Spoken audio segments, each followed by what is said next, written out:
be able to do this. Little ASMR for Kent.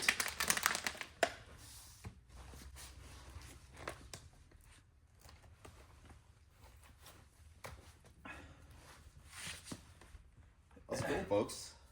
Welcome back. Yeah. And we're back. Yeah, coming to you from Under the diker. underneath the most impressive animal at this shop. I mean, yeah. If you've been to Africa, you know why this is impressive here. A little diker, I think those are... Because you could hit it. You can't hit this so quick. Yeah. But yeah, anyway, we have a giraffe, a kudu, we have water buck, sable. Eland. This is the most impressive animal we have in the shop. And this is the second one. What can I say? Yeah. Hopefully that's not crooked and gonna bother somebody. Yeah, dude, that's... Was it crooked? So crooked, dude. Nice. It's gonna freak someone out. Alright, so, we're back. Sorry. Thank you guys again for the outpouring of support, both locally and internationally, actually, which is honestly the big surprise. I mean, I guess it's the internet. I shouldn't be surprised, but it's still cool to see. Surprises me, man. Yeah, yeah. The guy, guy's been talking to Joe about how much his shot's been impacted just because of the video that we released. And what I think is cool about that is that like, we're not taking credit for the correct information. No. This is information that exists, and we're just... He had never heard of George Ryals until our video. Yeah. And then, like, over the course of a few days, went and watched, like, everything he could find on YouTube from George Ryals. Learned a ton. It's helping him out. Like, it's awesome to see, guys. Thank you so much. Yep, that information is great as long as it's in context. Yeah. And that's we've had the emails and the comments. It's been really cool to see that this is catching, because really this is what people need to know in archery is the solutions that are geared towards them, not solutions for Paige, not solutions for people who have a different shot than you. Yeah. It's not they're up here, you're down here. You're different people, different solutions, different problems require different solutions. Yeah, and so that's kind of what inspired us to come up with, what we're going to talk about today. We had our pre-talk today at Cinda's Fine Restaurant in Middlefield. Highly recommend them. And then we have our over-caffeination provided by Ferroni's Allegro across the street. So yeah, we are going to talk about, because a lot of people ask questions about, expand more on a shot, how to figure out a shot, that kind of stuff, right? But I think the thing that is going to be a little more helpful is, like, once you are shooting and once you are doing that, it's like, and you encounter that, like, the archery cancer, right? Target panic, like, how to recognize it. And then, at least from our 2 points of view, because, like, we are both recovering addicts, right? So, like, we're not recovering addicts, but, target panic, guys. We're not addicts. Anyway, that was weird. Sorry. Over caffeination. Thank you, Ferroni's. I didn't think it was weird until you said it was weird. Yeah, like, so how we approached it once we realized we had it, and how we kind of got through it, and are honestly, you still deal with it from time to time under pressure, right? So I feel like Luke's story is going to be super helpful to a lot of people, and then we'll go into mine, and we'll go from there. Yeah, this is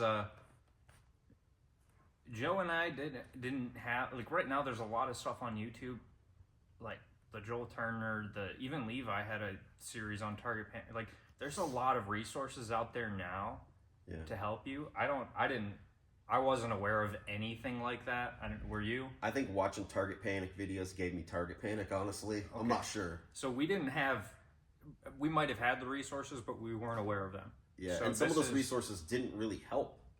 You watch a thing and it just doesn't click with you. You're like, like, you got to find your path, right? So that's why I think if we talk about our paths, maybe you'll pull something. Exactly.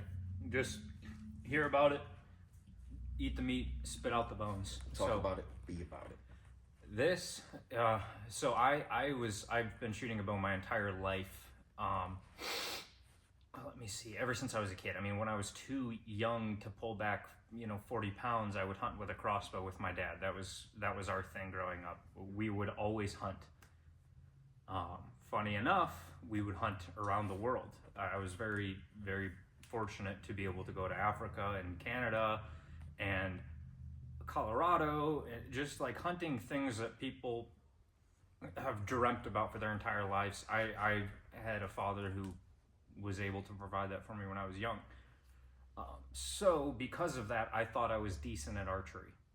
I would travel across the world to go shoot African animals, not having any semblance of my own shot. And I tell you this, I would go out and practice for Africa, 20 arrows, make sure I was shooting a pie plate about that, and I didn't know any better. I thought that, because I killed everything I shot at, I wounded one thing ever. But as far as shooting a bow, I sucked. Like, I sucked bad. Purely by the grace of God did I not wound everything that I shot. And, fast forward many years, I found myself with a job at Geauga Bow. And I heard about tournament archery. Rest in peace, Jugabo. Yeah. But I didn't know anything about it. I had no clue what 3D was, what indoor was. I just, I heard about it. And the funny thing is that I assumed, because I had 15 years of experience shooting a bow, that I was probably better than everybody at my age, roughly, just because of how long I've been doing it, right?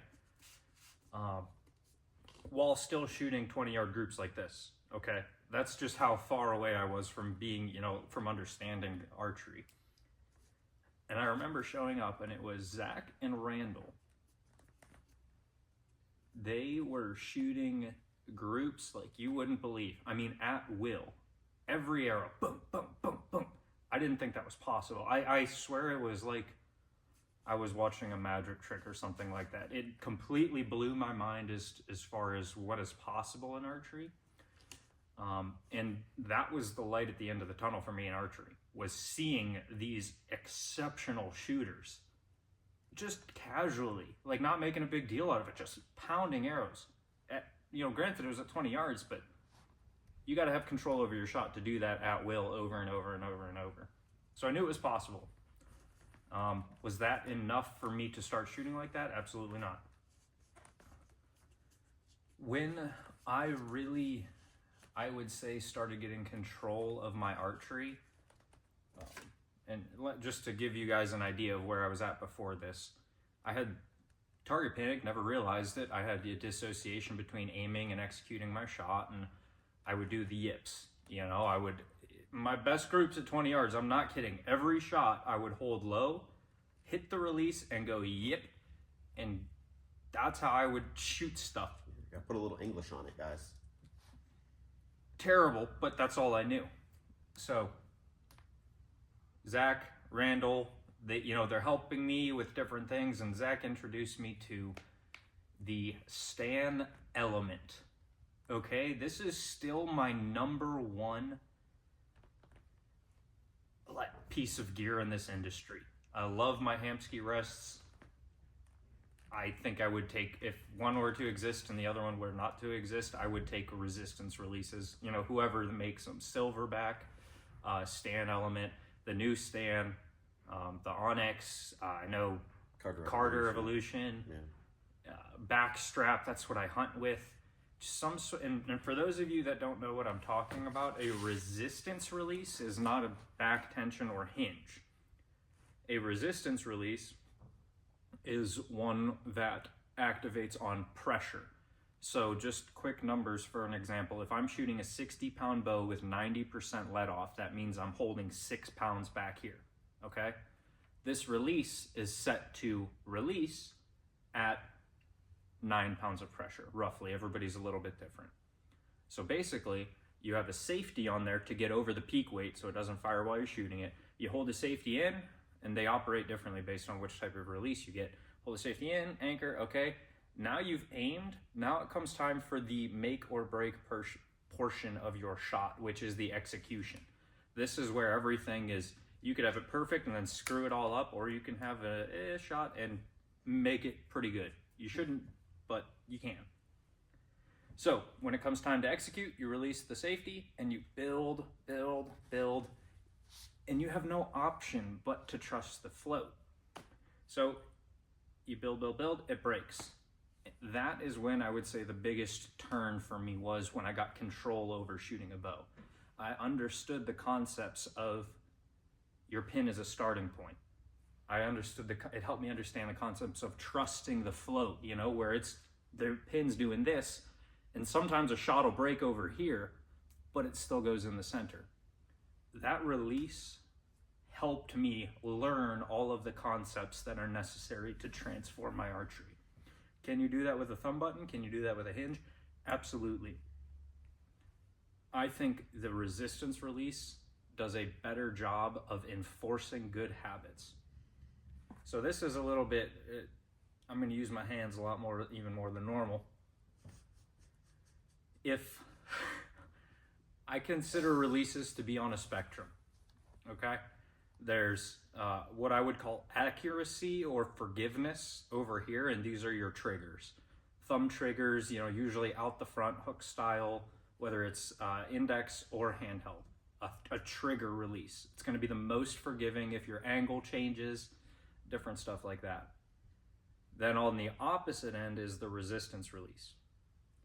This is a release that trains you how to shoot it because of how unforgiving it is. That sounds like a bad thing, but it's a phenomenal thing. Because if it's forgiving, that means it allows mistakes. If you're practicing something and you love it because it allows your mistakes, to me, that's somebody who cares a lot about their score and not about perfecting their shot. And I went down that rabbit hole. That's when I was, you know, when I was with the resistance, it was all about making my shot perfect. When I want a more forgiving release, where there is a time and a place, right? You know, like at Lancaster, you want to shoot the most forgiving release you got, probably.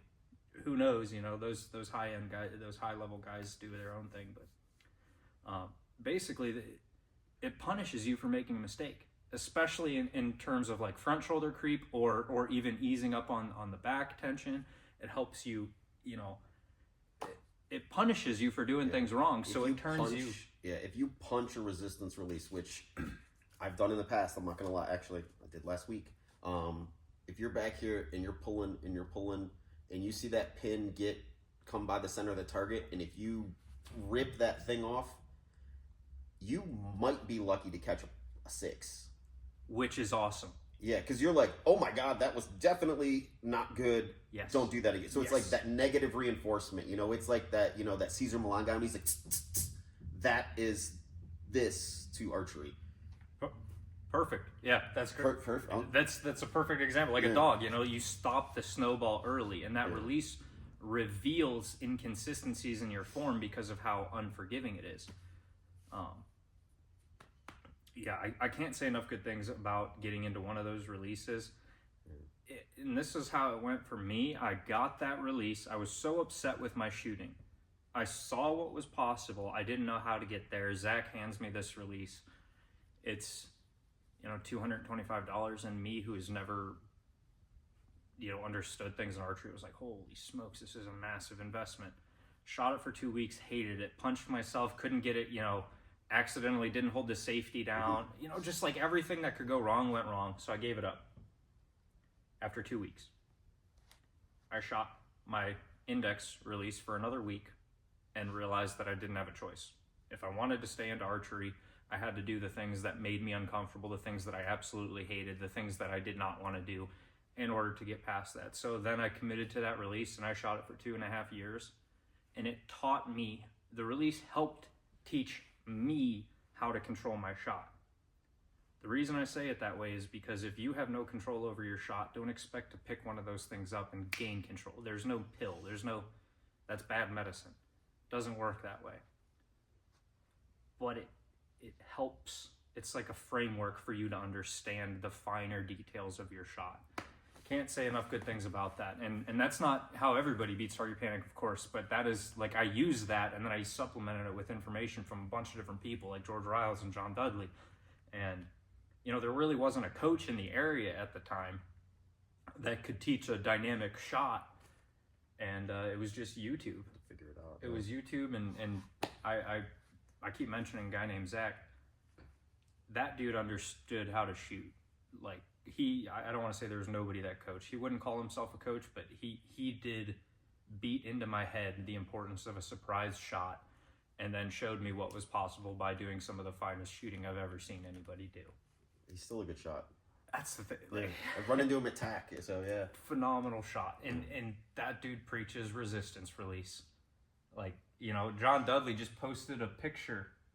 Did you see this picture? Probably not. Unreal. Oh, the 3-hole group? Yes. Yeah. I saw that. It was a 120 round, so what is that, 120 arrows? No, It's 120.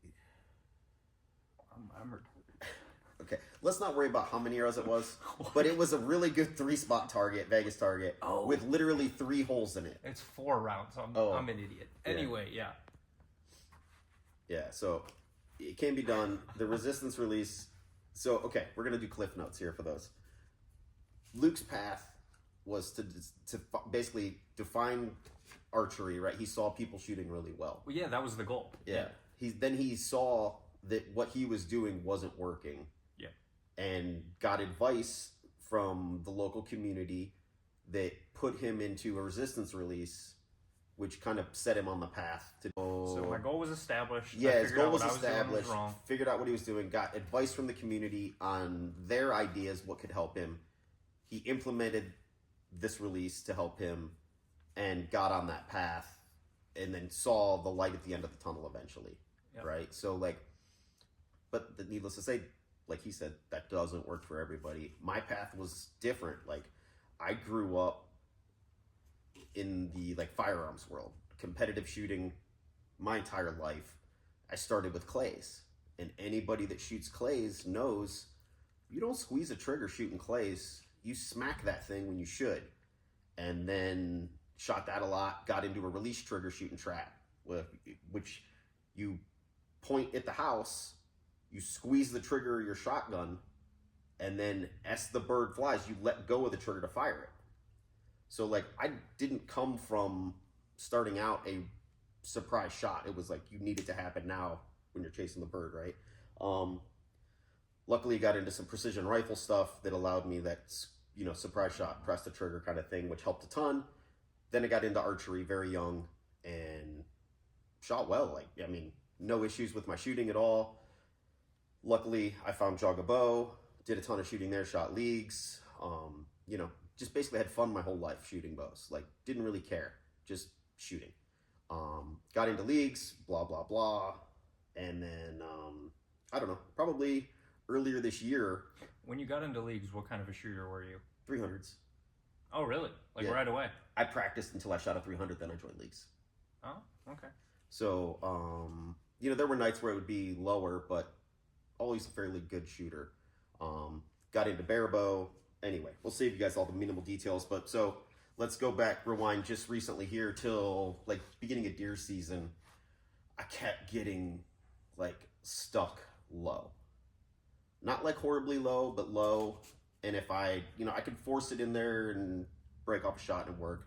That's stabilizers, right? Yeah. Oh, hey. Or timing. It's timing. Timing, okay. Yeah. So, hey, guys, if you are stuck low on your target or left or high or right or anywhere other than in the center, once your finger goes to the trigger, it is not a stabilizer adjustment.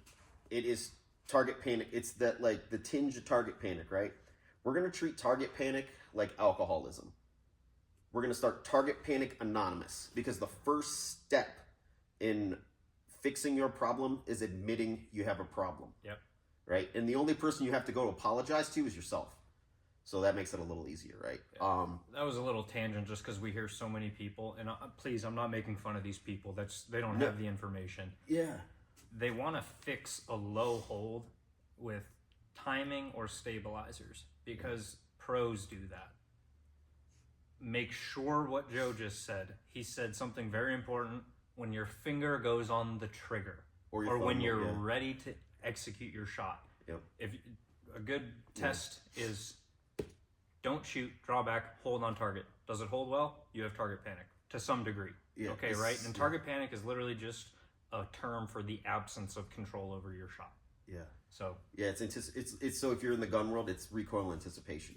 Same thing, right? It's a flinch. Mine was I could draw back, have my pin rest in perfectly whatever I wanted to aim at. As soon as my release would click, I shoot a hinge. My pin would just slowly drop out of target. And I'm like, well, that's not good. So I would yip it and dump a hinge. So, I fought it for a really long time. Instead of shooting compounds, I shot traditional for all hunting season, which disassociated that. So I was able to, it was like that quick little placebo band-aid, right? Got the recurve out, can shoot a recurve fine, no issues. Then it started happening with the recurve. So I shoot gap when I hunt. My point of my arrow is supposed to be at a certain distance below what I want to hit. And then it would lock low on that. Like if I'm shooting at a 3D target at 20 yards, I got to hold about the bottom of the body. And then there'd be a gap. And I'm like, well, that doesn't make sense. So fast forward, leagues are starting here. I have no choice but to do something, right? Unlike Luke, I kind of despise a resistance release. It's just personally my brain, it doesn't work. Like I understand that it will help me. I just don't like it. I mean, I don't know a better way to say it. I really love shooting a hinge. So what I did, the release I have the most issues with is what I decided to do it with was a thumb button. And I put a target at 3 yards and I shot a game at 3 yards with my target bow until I could hold in the center.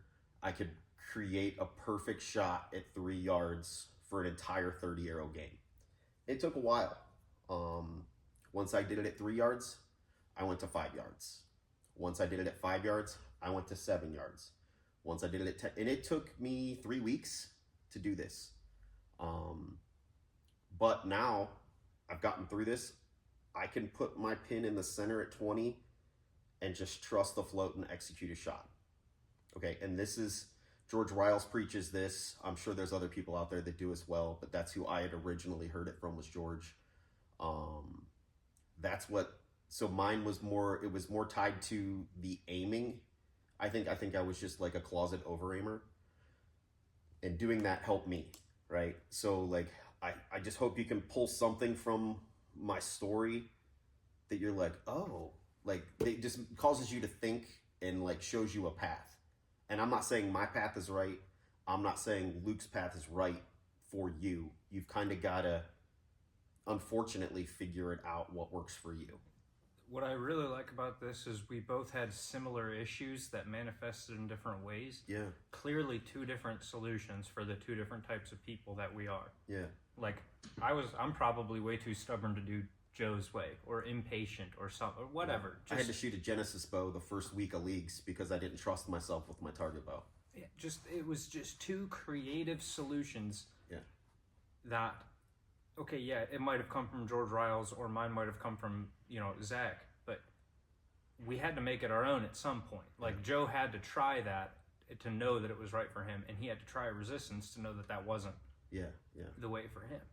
Yeah. And we're not advertising one solution. It's get your butt in gear. Well, I think and figure out your own shot for yourself. Yeah, and I think that's kind of like a big thing in archery. A lot of people will preach there's this one method, right? Yes. Like there is only the USA archery steps to shooting a bow. There is only this. There is only that. The thing that helped me the most when I was super big into bear bow is I found a guy, I'm almost positive his name is Rick Hill out of Texas. And he's kind of the anti-USA archery steps in shooting. Like he draws to alignment versus like all these, like it was just a different way. And they may be saying the exact same thing at the end of the day, but it's the way it's said that resonated with me when he said it. And I was like, that makes so much more sense. So I don't believe that in archery that there is a dogmatic truth. Yep. I think I've said it a million, archery is a bell curve. Yep. If you can be in the top of the bell, I think you're going to do well. Like if you watch we talked about watching the pros shoot in previous videos, right? You go down the line at Vegas, you go down the line at Lancaster, where to ASA, whatever you want to see, and you watch pros shoot. These guys are the best shots in the world, and look at their form. Look at their... I gotta make sure I turn all my alarms off when we do this in the future. Okay, so you were just saying that don't get dogmatic about it. Yeah, there is no dogmatic truth. Bell curve. You ended with a rhyme. You said if you're on the middle of the bell, you're gonna do well. Yeah. I'm a poet and I didn't Pretty know soon it. we're gonna sell used cars. Yeah, come get you some. But, you know, just take away from this video at the end of the day, whatever you need to take away. Yeah, and nobody can tell you what's going to work for you. And don't treat it as a checklist. Don't get religious about this. Like, it's not, first you do the resistance, then you do Joe's program. Okay, check that off. Yeah. And you just absent-mindedly go through all these drills. You're going to get nothing out of it. I promise you that. You can put in as many hours as you want to if it's not the right fix. Yeah. So be intentional. Don't ever turn your brain off in archery, not for one shot. Yeah. And sometimes the right answer is to take a little break. Sometimes it is. You know, frustration and like I did that before I started the whole thing. I took a little break from shooting. I took a break from hunting. I went fishing. Right? Like I needed that time for my brain to not be angry at archery and then come back to it and then work my way back. You know, it's sometimes that's what you need. And like, if you're having a bad day shooting in your yard and you're getting frustrated with your arrows, the best thing you can do is just go in the house, have a cold beverage of your choice, and just relax. Pick it back up tomorrow. Commonly referred to as getting your head out of your butt. Yeah, or as Gabe likes to call it, getting your poop in a group. Basically, you're thinking about everything wrong. Yeah. Separate yourself from the minute, so that you can regain sight of the macro, basically. And we're not saying, you know,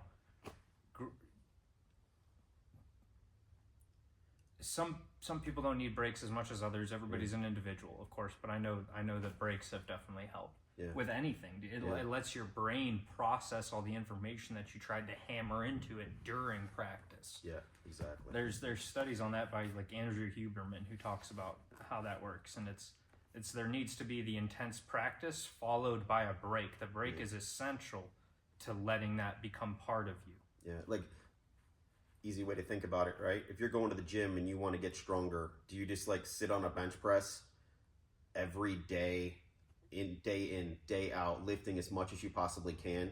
No, you lift weight, you tear the muscle fiber, let the fiber grow. Tear the muscle fiber, let the fiber grow, right? So same thing with meanwhile you're supplementing it with nutrients and stuff, just like archery with information. It's like there's a whole picture that you're missing. Yeah. When people say about the gym, I don't go to the... I used to go to the gym, but it's been a long time.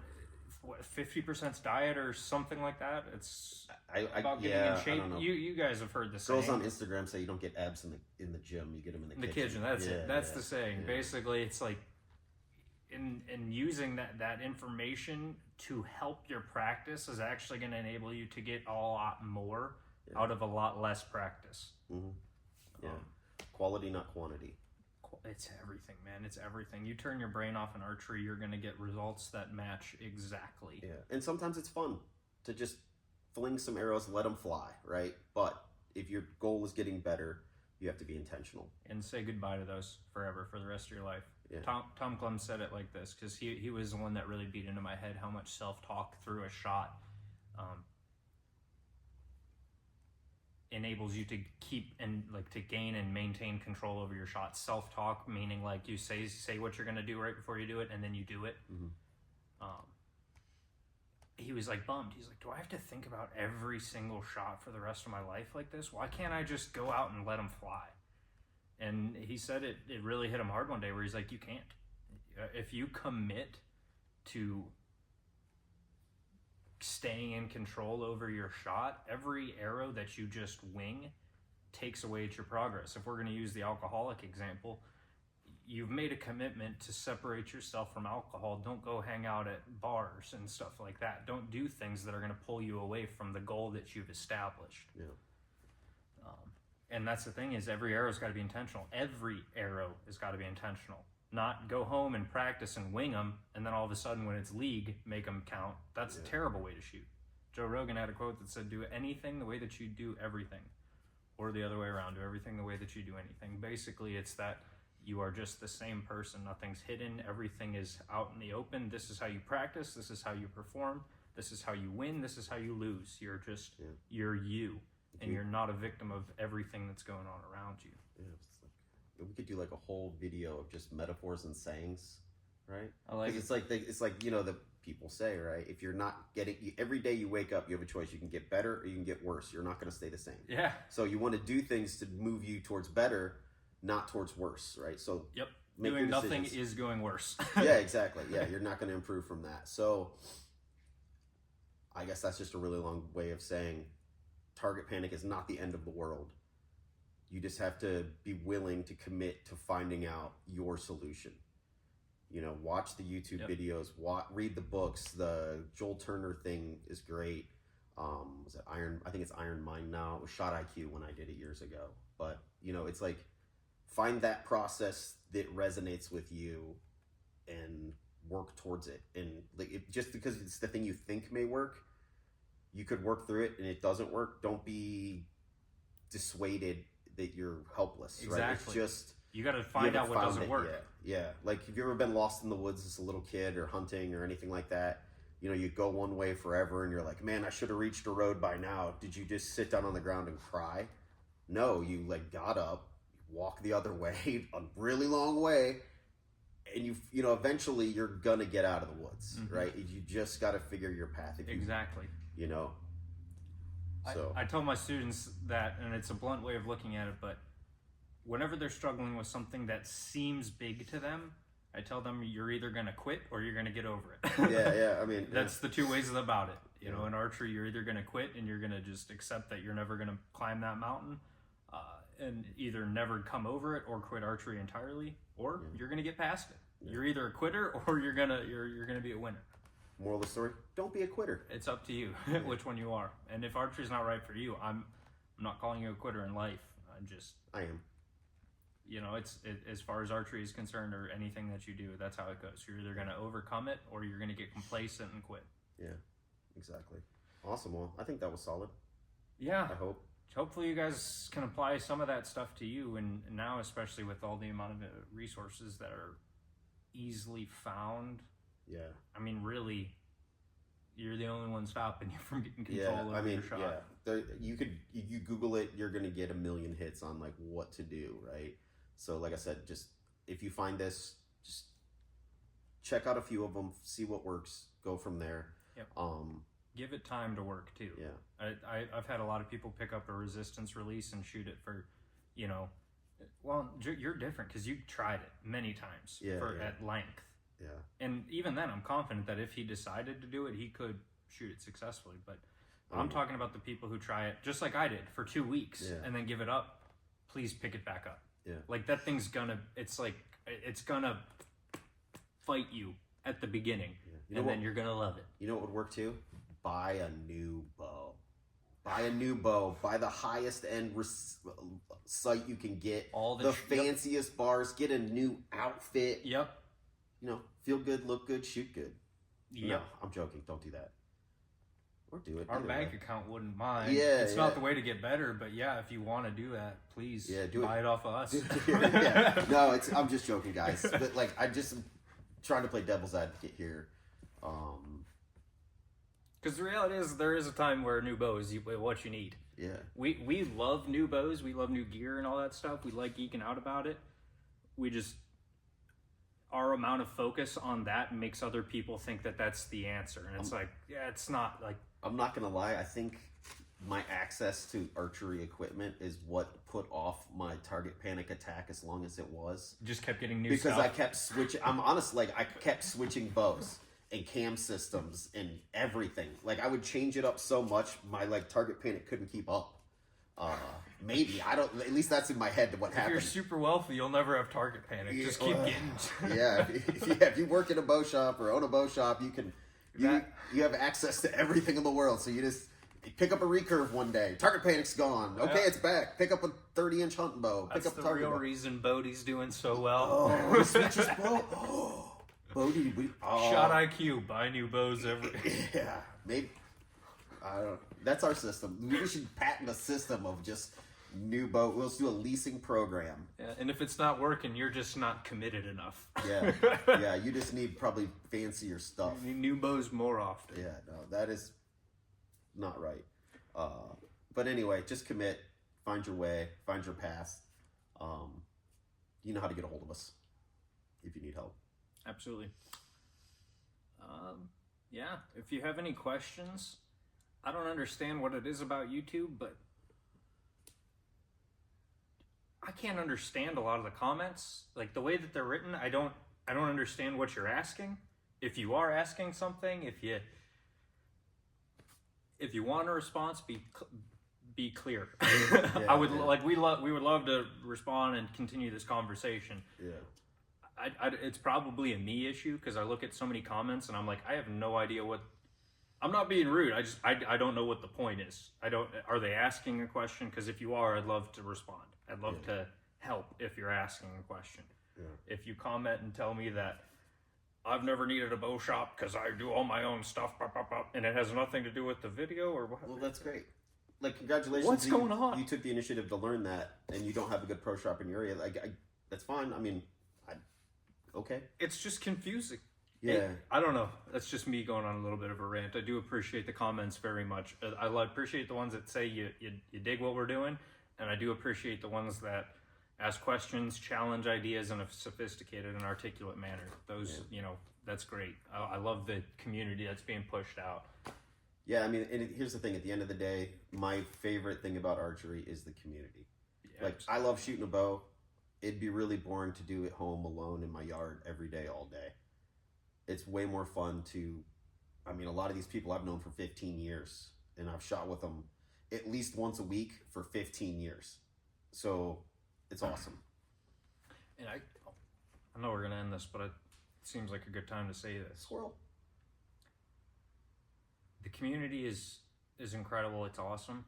Another incredible thing about archery, because I don't want to be a pro. I'm not able to put that work in. It's not my goal, and why am I doing it? Community, but also archery has played such a pivotal role in my life.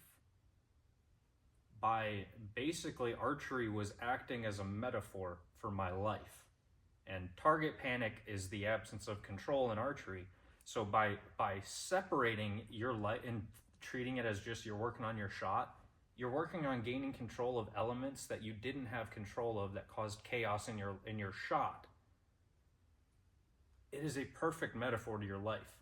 You have to understand the concepts and the incremental growth mindset, progress based on it. It's just a good way to just gain control over something small like archery.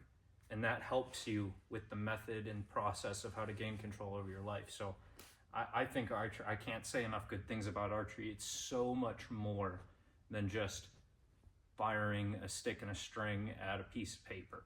You develop these relationships, and you take everything that you learn about your life and about gaining control over that stuff, and you can share it with other people and help them gain control over their lives. Because whether or not you know it, getting control over target panic is helping you gain control over your life and other things that are out of your control. So, well, this podcast just got deep. That's true, man. That's the truth. I get it. There's like a Miyamoto Masashi quote that Rogan always says, and I'm gonna butcher it, but it's like, once you understand the way in one thing, you understand the way broadly. So it's like basically correlates to, like, once you learn one thing, you understand how to learn. That allows you to learn everything. So, like, if you can conquer one thing in your life, it shows you a path that you can conquer many things through. Absolutely. So, this may be a weight loss thing eventually, or like I want to run my first marathon thing. Anything. It's like, you can pick a thing, you learn how to do it. Here's the thing, I assume most people watching this video have learned how to do one thing in their life. Be it, I learned Spanish. You learn, whatever you've learned. Crochet, tech, coding. Well, what's with you and crochet? You brought up crochet. Yeah, but apparently Luke loves crocheting, and it's like a secret hobby that I don't know about. It's either crochet or underwater basket weaving, I feel like, when you're talking about random hobbies. Yeah, it's one or the other. So, like, if you've learned how to do one thing in your life, you can learn how to do other things. You understand the process of learning. And that's what it's about, learning, growing. hanging out with your friends, shooting bows. Absolutely. Wow, that was a tangent. We hope that you will come hang out with us and shoot bows with us. Yeah. If you're within the 4 or 5 hours, and if you're not, keep emailing us. Maybe we'll see you at attack. We're happy to continue spreading this information, and like I said, it's not from us. We're just helping push it. It's the truth, so it's already out there. Yeah, I feel like everything's already been invented. It's just getting exposure to it. Absolutely. So. Thank you, everybody. We will catch you next time. Hopefully, I remember to edit this video and crop it. I forgot. Yeah. Or I did it, but then I uploaded. Anyway, we'll see you next time. Yeah, take care, guys. The end. Shut up, Luke. The tangent.